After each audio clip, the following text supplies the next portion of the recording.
എടാ ദേവാ, നിന്റെ മായേച്ചി ഇന്നലെ രാത്രി മുതൽ വീട്ടിൽ വന്നിട്ടില്ല. എവിടെയാണെന്ന് പോയി നോക്ക്. എന്താ മായേച്ചി ഇതുവരെ വീട്ടിൽ വന്നില്ലേ? അമ്മ നിക്ക്, ഞാൻ ഇപ്പൊ തന്നെ പോയി മായേച്ചിനെ കണ്ടു.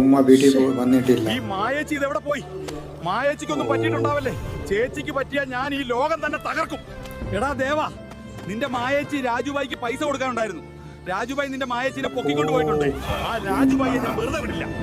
എടാ തെണ്ടി, എവിടാ എന്റെ മായേച്ചി? എന്തിനാണ് അവളെ ഇങ്ങോട്ട് കൊണ്ടുവന്നത്? എടാ ദേവാ, നിന്റെ ചേച്ചി എനിക്ക് 1 ലക്ഷം രൂപ തരാനുണ്ട്. പക്ഷെ അവൾ എനിക്ക് ഇതുവരെ പൈസ തന്നിട്ടില്ല.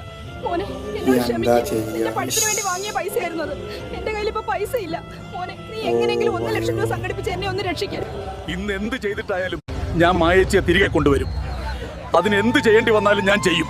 പക്ഷെ ഇപ്പൊ എന്ത് ചെയ്യും? ആ, ജാക്കി ഭായിയോട് ചോദിക്കാം. പുള്ളി ചേച്ചിയുടെ നല്ല സുഹൃത്താണല്ലോ. ജാക്കി ഭായ്, ഞാൻ കൈകൂപ്പി അപേക്ഷിക്കുകയാണ്. എനിക്ക് 1 ലക്ഷം രൂപ വേണം. ദേവാ, എന്നോട് ക്ഷമിക്കണം. എന്റെ കയ്യിൽ അത്രയും പൈസ ഇല്ല. ഇനി